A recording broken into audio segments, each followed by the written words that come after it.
Close your eyes for just a moment and imagine a space where time has no meaning. There are no clocks, no names, no memories, just you, pure, infinite awareness. You're not in a body, you're not thinking, you're knowing. You're floating in a sea of light, surrounded by beings who feel like home, but you don't call them family. They are part of you and you are part of them. This is where you were before you were born. You didn't fall into this life by accident. You chose it. Long before your feet ever touched the ground, you stood in a place of cosmic stillness, and you said yes. Yes to the pain, yes to the beauty, yes to the forgetting. You see, before this incarnation, your soul was in full remembrance. You knew who you were. You knew what you came to learn, and you were guided not by force, but by something ancient, something vast, a higher mind. It didn't command you, it aligned you. It whispered the blueprint of your life and you listened, not with ears, but with energy. You felt the vibration of this lifetime calling to you, and as strange as it may seem now, you loved the people you haven't even met yet. You wept for the lessons you knew would break you open. You smiled at the moments of laughter that would heal your wounds, because in that realm, beyond this physical world, you could see the entire story, the full picture, the reason behind every moment. But in order to live that story, you had to forget it. And that's the first great truth they never taught you. Forgetting isn't a flaw, it's a feature. You didn't come here to remember, you came here to feel, to fall, to rise, to experience what it means to become, not just be. Yevgeny Levintzov. Have you ever heard his name? Most haven't. His work was banned, his writings burned, but before his disappearance in 1973, he claimed to have received visions so powerful governments called them psychological threats. In one of those visions, he described souls hovering in a crystalline chamber of awareness before descending into earth. Each soul stood before a mirror of light, not to see their reflection, but to see their wounds, their karmas, their debts, their callings. He said that every soul must choose, not just the body, not just the family, but the trials, the heartbreaks, the betrayals, because the soul understands what the mind cannot, that pain is the fastest teacher. But here's where it gets even more mysterious. Levintzov claimed that we are paired with what he called a frequency memory thread, a kind of silent companion encoded with our soul's mission. You might call it intuition, or conscience, or those quiet nudges that tell you this path is wrong, or that person matters more than you realize. You've felt it before. The chill down your spine when something resonates, the sudden knowing that defies logic, that's your soul's echo. That's your pre-birth memory, still alive in you. Think about the times when you've looked into a stranger's eyes and felt like you've known them forever, or the dreams that feel more real than waking life. That's not imagination. That's remembrance, leaking through the veil. That's your soul knocking you to look deeper. But here's the part they really don't want you to understand. Before you were born, you had full awareness of your interconnected karma. You didn't just choose your life. You chose who would be part of it. Every friend, every lover, every person who would break your heart. They weren't punishments, they were partnerships, sacred soul agreements designed for mutual growth. You weren't sent here alone. You arrived as part of a spiritual constellation, and even now, scattered across the world, those souls are awakening alongside you. You're not just remembering who you are, you're remembering each other.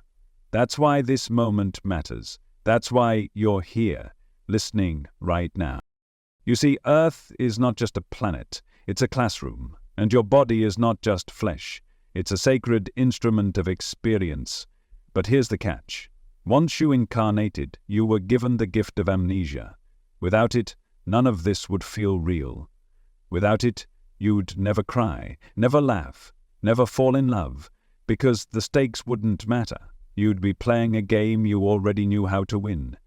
But the forgetting, that's what makes it real. Your soul agreed to that forgetting, and now, bit by bit, you're remembering again.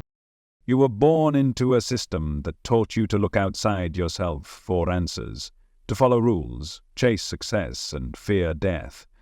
But the deeper truth is this: you are not here to be someone. You are here to uncover what you already are: infinite, ancient, whole. Everything you need to know has already been whispered to you in the silence, in the dreams, in the feelings you couldn't explain. That's your pre-birth memory trying to speak. You haven't lost it, you've only been looking in the wrong direction. And now that you've started to listen, everything begins to shift. Because this isn't a normal video. This is a remembering.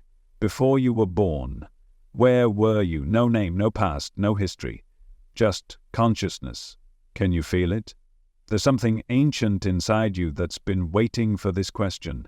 Something deeper than intellect, beyond memory, and knowing that pulses behind your heartbeat. It doesn't speak in words, it speaks in resonance, in chills, in tears that come for no reason, in dreams that leave you shaken.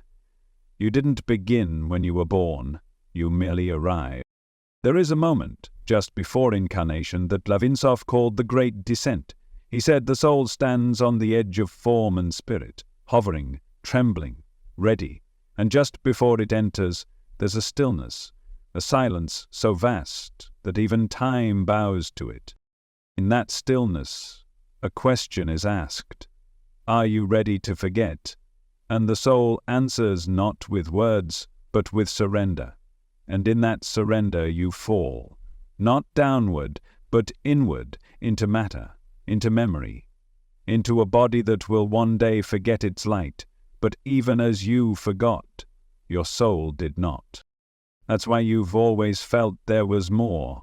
Even when the world told you to settle, even when you tried to fit in, there was always a pull, a subtle ache, like something sacred was just out of reach. Because it was, because it is. You weren't meant to remember everything, not at first, but you were meant to awaken, slowly, in waves, in moments, like a song you've heard before but can't quite place. Levintzov described these moments as soul ripples, echoes of pre-birth memory designed to activate you from within. A child staring at the stars and weeping, not knowing why. A teenager who feels homesick for a place they've never seen. An adult who walks into a room and suddenly feels the atmosphere shift because someone they once knew from before is near. These are not coincidences, they are awakenings, clues, breadcrumbs scattered across your timeline to guide you home, and when you begin to see them for what they are, something extraordinary happens. You stop living from fear, you stop chasing meaning, because you realize you brought the meaning with you. It's already inside you. There's a memory etched in your soul that's older than language, older than culture, older than time. And that memory holds the answer to why you're here. Not just in this body, not just in this life, but here, in this very moment, watching this, listening to this, feeling something stir. You didn't find this message by accident. Your soul brought you here. Maybe you've been asleep for a long time. Maybe you've been aching for something real, something the world can't name. This is it. Not because of me, not because of these words, but because you remembered, even just a little, and that little spark is all it takes. Because that spark becomes a flame, and that flame becomes a fire that burns away the illusions you were taught to worship. You're not just a person, you're a soul with a mission you chose, and even though you've been wandering, even though you've questioned, you are right on time. In the chamber before birth, the soul does not rush. There is no urgency, only alignment. You were shown the themes you would encounter: abandonment, courage, love, loss, power, forgiveness. You were shown possible timelines, potential soulmates, even the pain that might be too great to bear. And still, you said yes. You said yes knowing the risks. You said yes because your growth required it. So the next time you ask why something happened to you, remember that it may have happened for you, not because you deserved it, but because your soul understood what your mind could not. There is no wasted pain, and in that higher realm, in that pre-birth sanctuary, there are no villains, only volunteers. This is the hardest truth of all, that the people who hurt you most may have loved you enough to play the part. This doesn't excuse the pain, it doesn't make what they did okay, but it reframes it. It opens a doorway where healing is possible, because when you realize your soul chose to grow through contrast, you stop seeing yourself as broken, and you start seeing yourself as brave. Do you see now? You're not a mistake. You're not behind. You're not lost. You are remembering, and as you remember, something softens inside you. The anger, the fear, the doubt, they begin to dissolve, because something stronger is taking their place. Clarity, not the kind the mind creates, but the kind the soul recognizes. And you don't need proof. You feel it. You've always felt it, that something invisible has been guiding you through the darkness toward the light. Not a light outside of you, but the light you came from, and now it's time to reclaim it. There's a veil that every soul passes through before birth.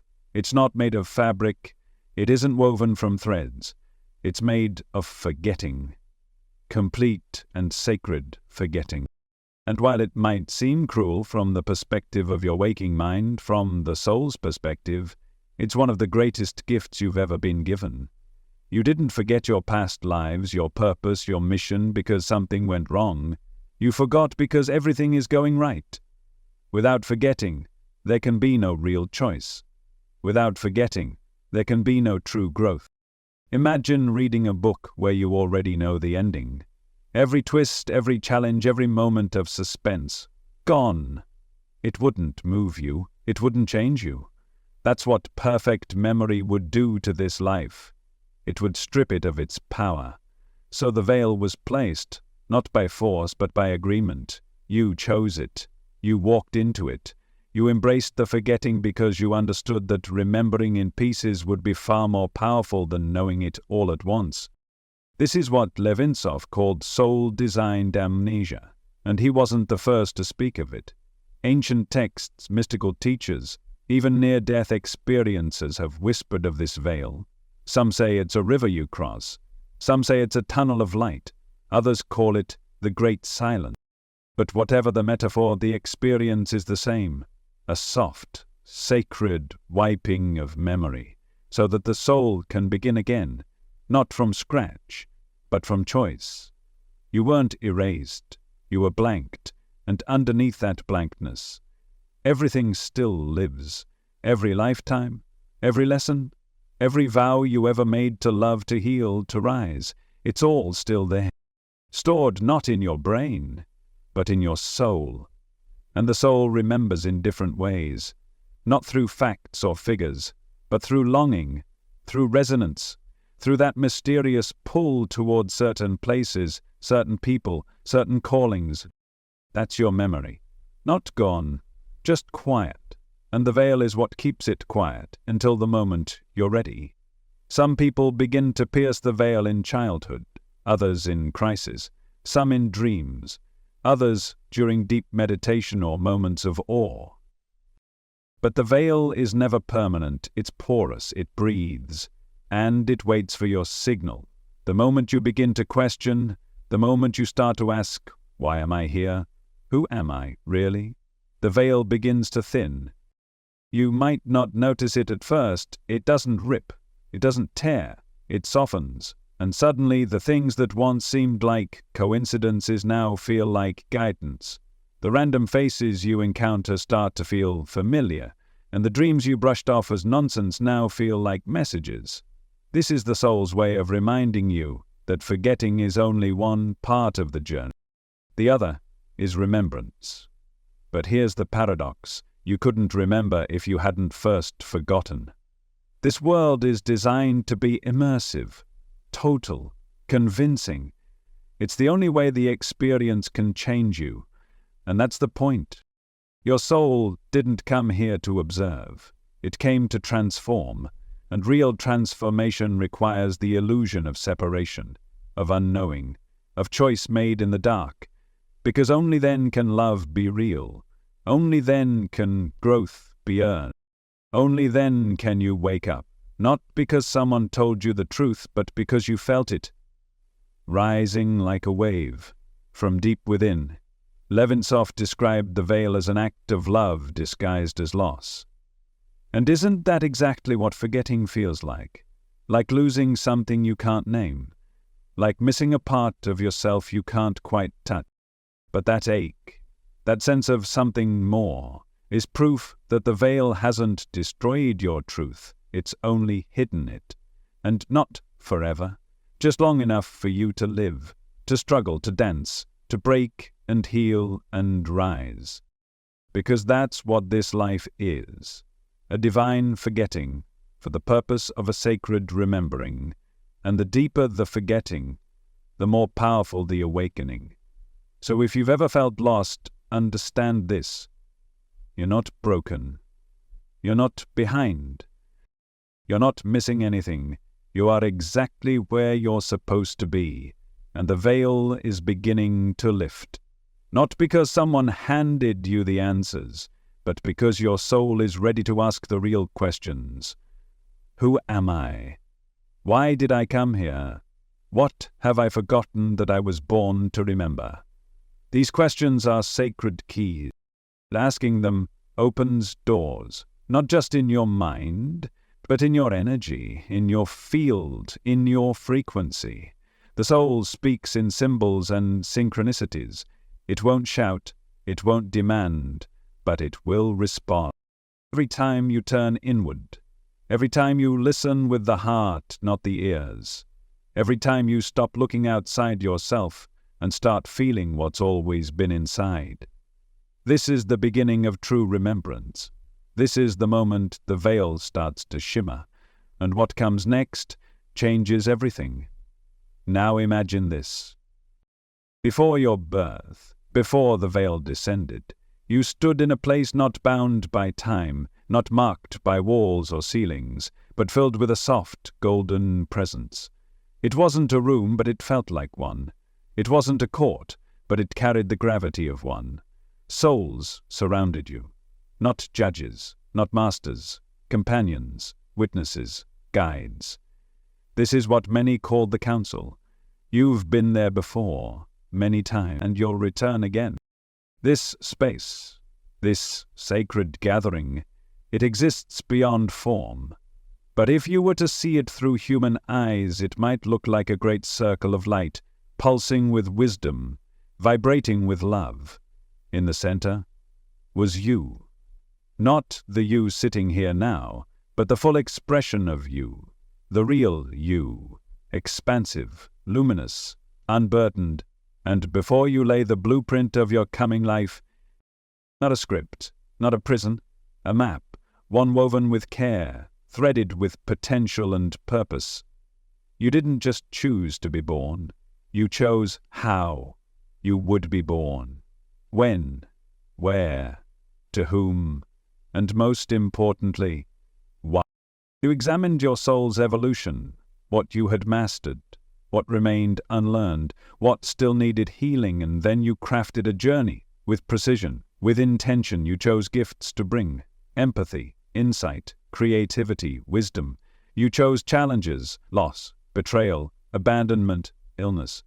Not because you wanted to suffer, but because you knew that the fire would refine you, that resistance would reveal you, that heartbreak would crack you open in the most sacred way.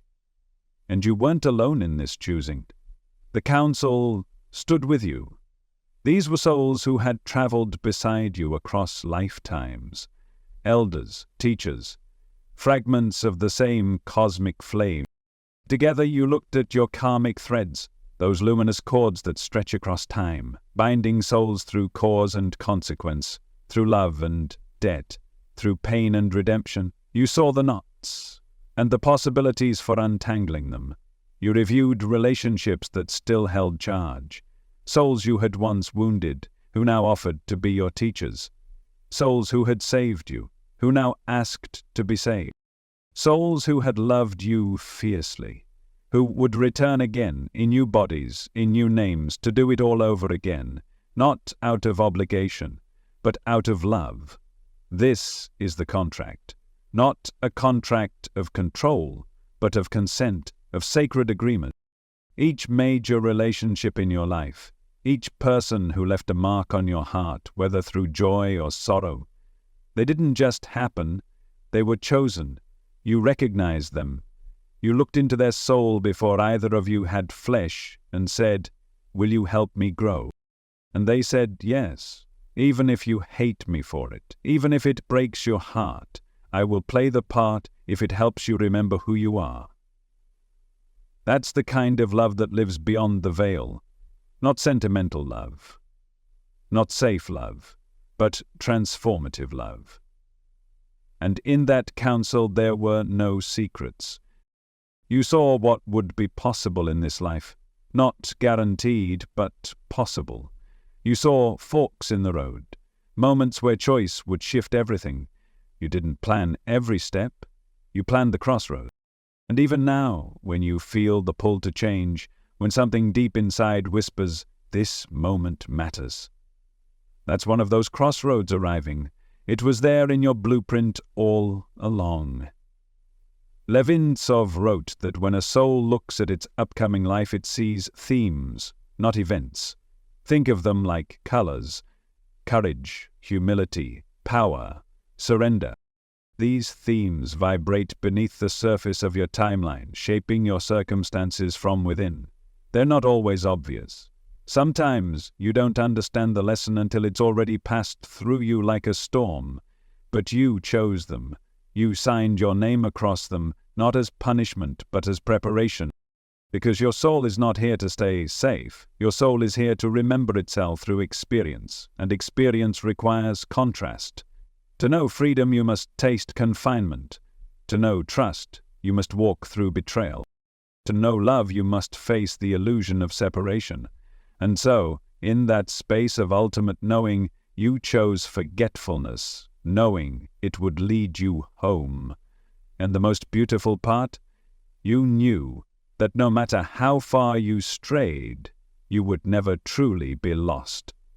Because hidden within the contract were keys, moments of activation, people who would speak words that struck something ancient inside you, books that would fall into your lap, songs that would make you cry for reasons you couldn't explain. These were not accidents. They were part of the design, threads leading back to yourself, back to this moment, back to now. So when you feel like life has no meaning, remember, the blueprint is the meaning. It's beneath the surface of your pain. It's encoded in your instincts. It's etched in the way your heart breaks when you witness beauty or injustice. You've always known. You've just been told to forget. But now, you're beginning to remember what you came here to do, and the contract is calling you forward. There is a presence that's been with you since before the beginning, not beside you, within you. It doesn't shout, it doesn't command, it doesn't need to, because it speaks a different language, the language of alignment. Some call it the oversoul, some call it the higher self, but Levintzov had another name for it. He called it the silent companion, and once you know it's there, you begin to realize it's been guiding you all along. The higher mind is not a part of your brain. It's not located in your head. It exists beyond form, yet it moves through everything you do. It sees your entire timeline, not just this life, but the vast arc of your soul's journey. It's not here to control your choices, it's here to support your remembering. Before you were born, the higher mind helped you plan the coordinates of this life, not just where you would live, but what your soul would live through. It helped you choose lessons that matched your vibration. It helped you weave karmic threads into patterns that would challenge you, but not destroy you. And even now, as you walk through the amnesia of this physical world, It watches. It listens. It waits for the signal to send a ripple through your reality. That ripple is called synchronicity. Those moments when everything aligns, when the right person appears at the right time, when a conversation, a number, a song reaches inside you and shifts something you didn't even know was stuck. That's the higher mind speaking, not with words, with precision. It doesn't intervene in the way your human mind might expect. It doesn't protect you from all harm. It doesn't stop you from making painful choices, because it understands that even those choices hold value. Even those mistakes are part of your evolution. The higher mind doesn't block your path. It gently lights it, and when you drift too far, it doesn't panic. It simply sends another whisper, another signal, another alignment, not to punish you, but to remind you. You felt it before. The unexpected sense of peace when you were supposed to feel fear. The inner knowing that told you to turn left instead of right. The dream that spoke louder than any conversation ever could. That's not luck. That's not chance. That's the silent companion. Always just outside your field of awareness, always guiding you closer to what your soul already knows. And here's the most beautiful truth. The higher mind never leaves you.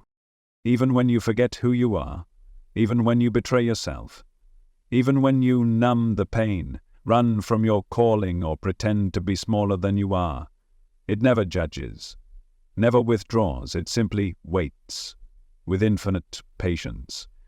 And when you're ready, when you've had enough pretending, enough resisting, enough running, it meets you in the stillness, in the breath between thoughts, in the quiet after the tears, and it says, "Welcome back.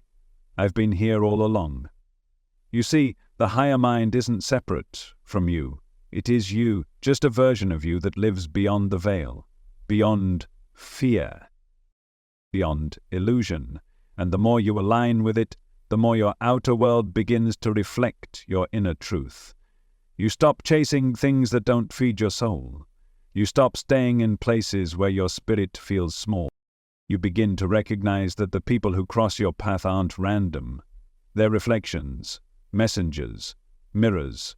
And the deeper you listen, the louder the silence becomes. Not the silence of absence, but the silence of knowing. That deep, sacred stillness that reminds you, you're never truly lost. You're just recalibrating, redirecting, because every road leads back to you. The real you. The you that was never born and will never die. The you that stood before the council and said, "I am ready." The you that entered the veil of forgetting and left behind everything except one unshakable truth. That you are not alone. That you've never been alone. And that the companion walking with you is not a stranger. It's your soul, in full remembrance. It's the version of you that never forgets. So when you doubt yourself, when you wonder if you're making the right decisions, when you feel like the world has gone quiet and you don't know which way to turn, ask, not outwardly, inwardly. Ask the part of you that knows. Then wait, listen, trust the unfolding, because the answer might not come in words, it might come in a feeling, in a sign, in a synchronicity so perfect it makes you stop in your track. That's the whisper, that's the nudge, that's the silent companion reminding you you are on the path. You always have been. And now that you've remembered this much, you're closer than ever to stepping fully into the life you were born to live. Before your first breath, you stood at a threshold, not of a doorway, but of dimensions, and from that edge you looked down, not in fear, but in reverence. Because what you were about to do was sacred, to descend from the realm of pure awareness into form, into density, into the human experience. But before that descent came the final act of choosing. And no, you didn't choose blindly. You didn't just land in a random family, in a random body, at a random moment. You chose with precision. You chose based on what your soul needed most to grow, to evolve, to awaken. Time, place, parents, all of it. selected with care, and not just by you, but with you, alongside guides, soul companions, and the council of life. You saw potential timelines stretch out before you like threads of light, each one offering a different rhythm, a different set of lessons. You didn't choose the easiest path. You chose the most catalytic, because comfort doesn't awaken the soul. Friction does. And so, you chose a place on Earth, geographically, culturally, spiritually, that would reflect the vibration your soul was most aligned to at the time. You chose a culture that would either nurture your remembrance or challenge it. You chose a time period down to the decade, the year, the moment, because that moment held the energetic frequency required to activate your contract. And then, perhaps most mysteriously of all, you chose your parents. Not because they were perfect, not because they would give you everything you wanted, but because they would give you what your soul needed. Sometimes that meant love, sometimes it meant pain, sometimes both. Because your soul didn't come to be coddled, it came to remember its power, and for many of us, that remembrance is born through contrast, through the absence of what we craved, through the deep soul aches of abandonment, disconnection, or trauma. But here's the hidden grace. Even in dysfunction, even in suffering, there are sacred agreements, karmic ties that transcend biology. And while your parents may not have remembered their side of the contract, your soul did. That's why certain wounds cut deeper than they should, why you've asked, why did I end up here? Why some part of you has always known this pain is familiar, because you've danced this dance before, not as punishment, as continuation. The souls who incarnated as your parents may have once been your children, your siblings, your enemies, your lovers. Karmic balance is not always kind, but it is always precise. If you abandon someone in one life, you may choose to be abandoned in the next, to feel what they felt. If you failed to protect, you may incarnate to protect this time. If you withheld love, you may enter a life starving for it, so you can finally understand what you once denied. This is not retribution, this is restoration. And when you begin to see your past not as a random series of misfortunes, but as a curriculum designed by your soul, everything changes. You stop resenting your roots, you start reclaiming them, because even the deepest scars contain soul code messages, maps, and within those maps are the hidden doors to your transformation. Think of it this way. Your soul is like a seed, and every life is a different kind of soil. Some lives are soft, fertile, nurturing. Others are rocky, dry, filled with thorns. But both can produce growth. Both can initiate awakening. And sometimes it is the hardest ground that yields the strongest tree. So if your childhood felt heavy, if your family never saw the real you, if you spent years wondering why your life started the way it did, consider this. You didn't choose your parents for their perfection. You chose them for their position in your karmic web. You chose them to activate something, ignite a fire that would either propel you forward or prepare you for something greater.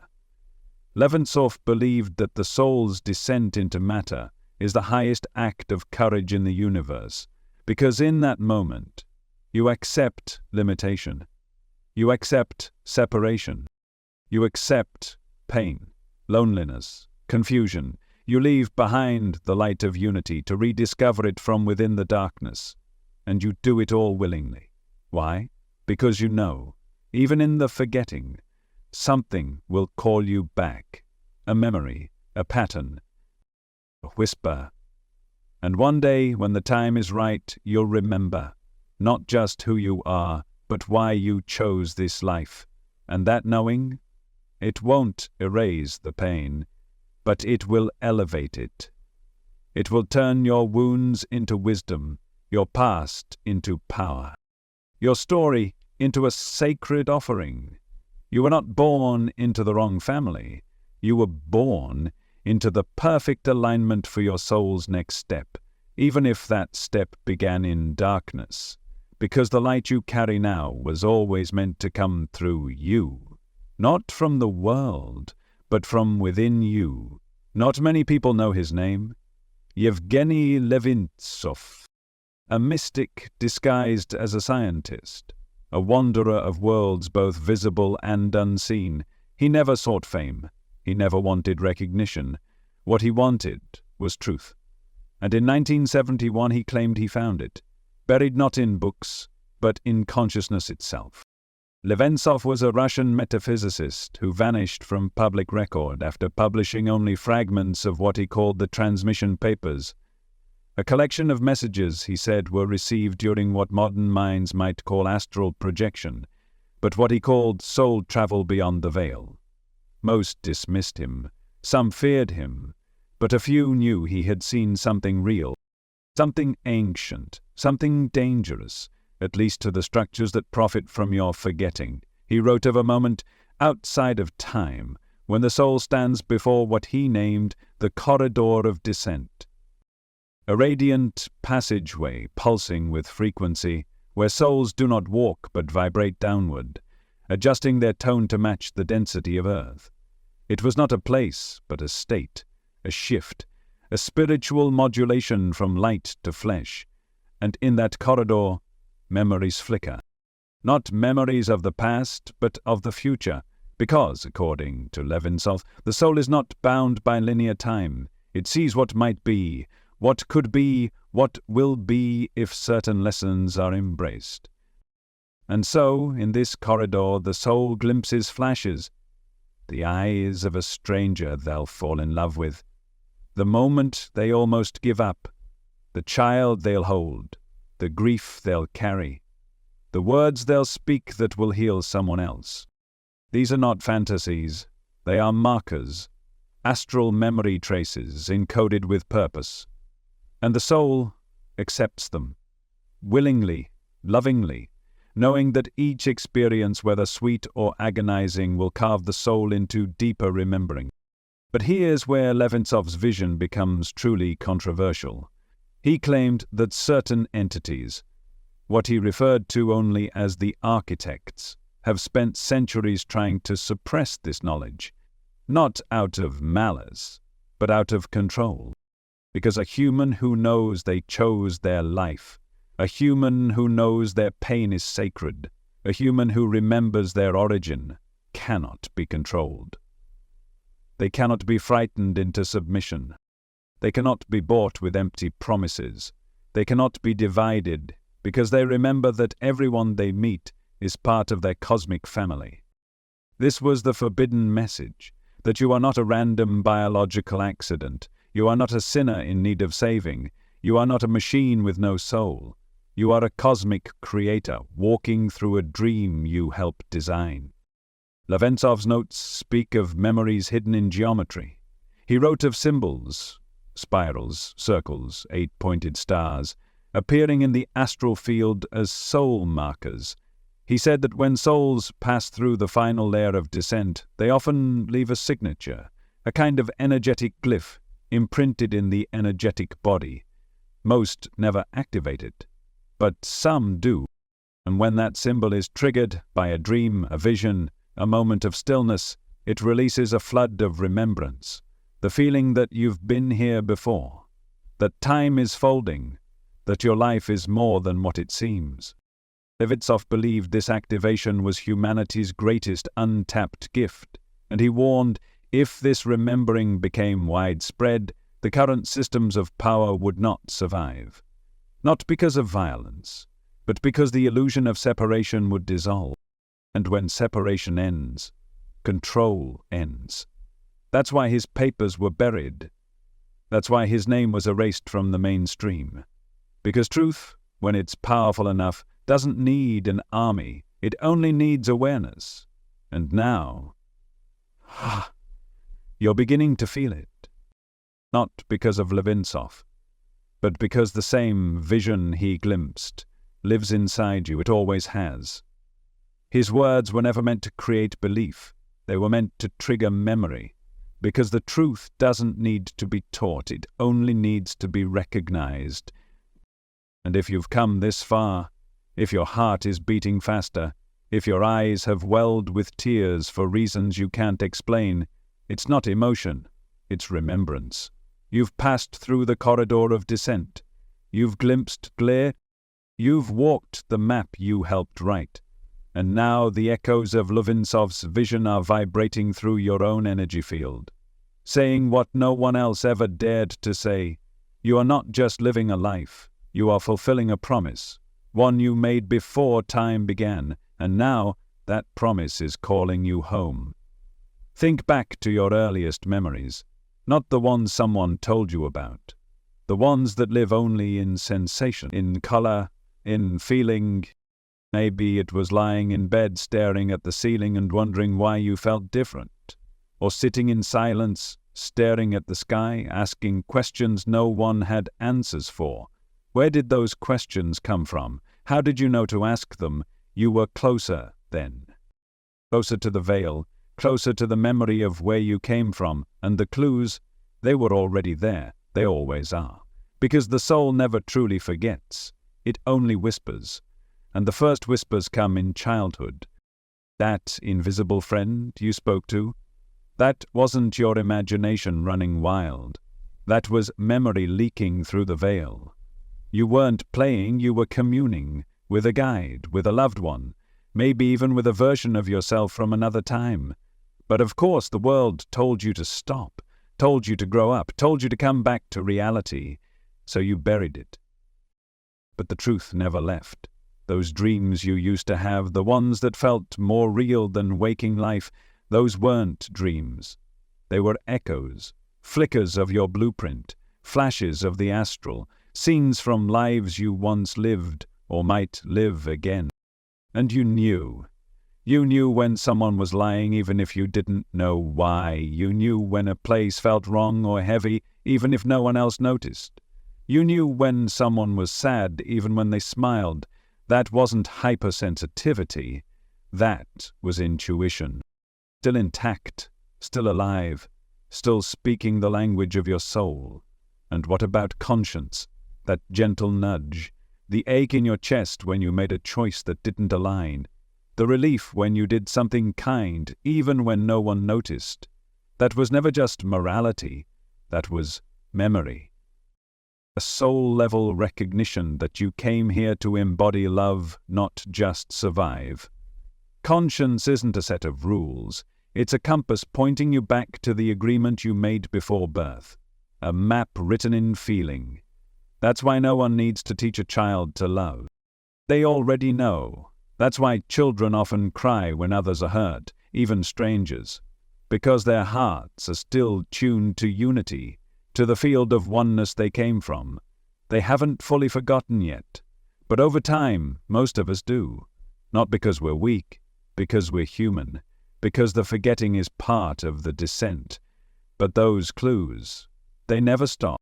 They change form. They show up in sudden noise, in the dream that comes out of nowhere and shakes you awake, in the goosebumps you feel when someone says something that resonates so deeply, it's like your soul is ringing. You know what that is? That's remembrance reactivating.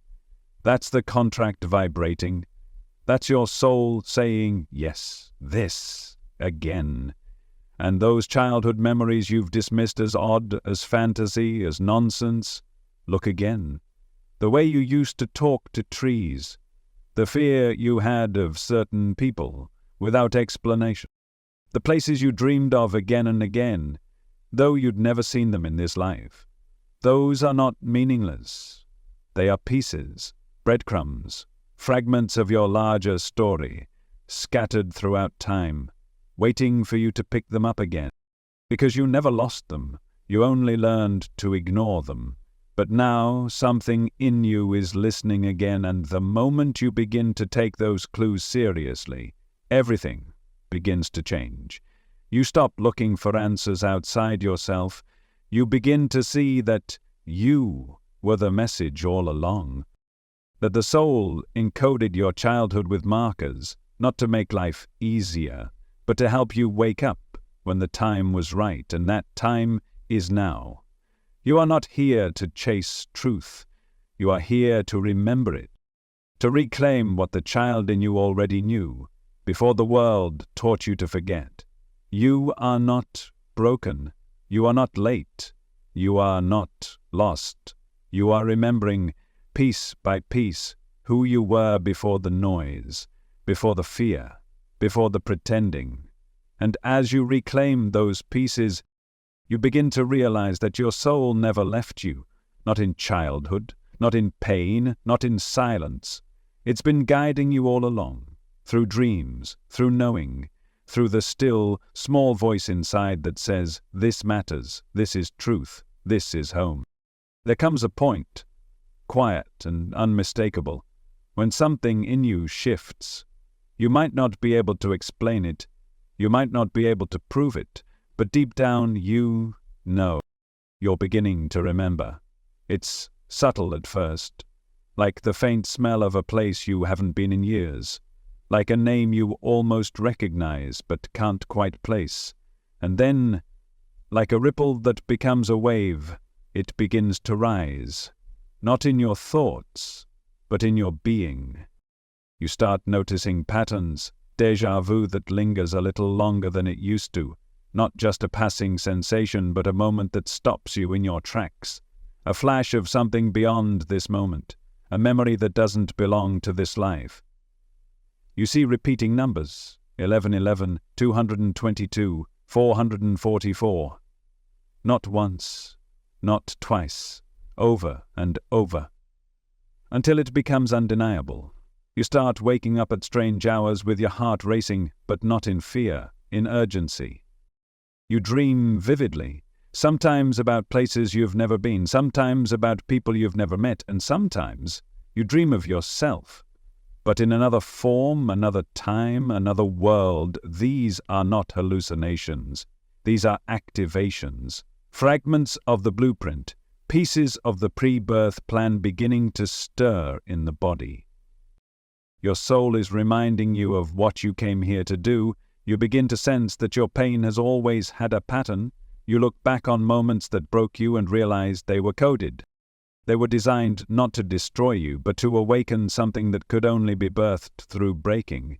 And the more you remember, the more you begin to live with intention. You stop asking, why is this happening to me? You start asking, what is this trying to reveal in me? You begin to trust that every challenge is part of your soul's curriculum. You start to see your entire life, not as chaos, but as a conversation between your human self and your higher self. And suddenly, the signs are everywhere. You walk into a room and feel something shift. You meet someone new and feel like you've known them forever. You hear a song that seems to speak directly to a question you haven't spoken out loud. This is remembrance. This is the soul saying, you're waking up now, we're getting close. And in that remembering, something miraculous happens. You begin to feel peace, not because life gets easier, but because life starts to make sense. You realize that purpose isn't a job, or a title, or a destination. Purpose is alignment. It's the feeling of returning to the track you laid down long ago. Not because someone told you to, but because your soul recognized the vibration. And that vibration becomes your compass. You start choosing differently. You say no to what once numbed you. You say yes to what once scared you. You begin to shed the false selves you wore to survive. You stop pretending to be who the world wanted, and you start becoming who your soul always was. Levintzov once wrote, "The soul returns not to find something new, but to awaken what was never lost." That's what this is. Not becoming, not improving, not fixing, but remembering. And with each layer that falls away, you feel lighter, you feel clearer, you feel home. Not because everything around you has changed, but because you have. You've stepped into resonance with the mission, the one you chose before you arrived, the one that's been echoing through your dreams, your heartbreaks, your long walks alone at night wondering what it's all for. And now you know. It was for this moment, for this remembering. Because when you remember, you become magnetic. Not because you're trying to manifest something outside of you, but because you are vibrating in truth. And truth always draws truth. People feel it in you, even if they don't understand it. The right ones begin to find you. The wrong ones begin to fall away. Synchronicities become normal. Peace becomes your natural state. Not the absence of chaos, but the presence of clarity. You're no longer chasing the next thing. You're embodying the real thing. And that is the true mission, not just to remember who you are, but to live like you remember. Every breath, every choice. Every word spoken from the center of your being. And when you begin to live that way, the entire world responds.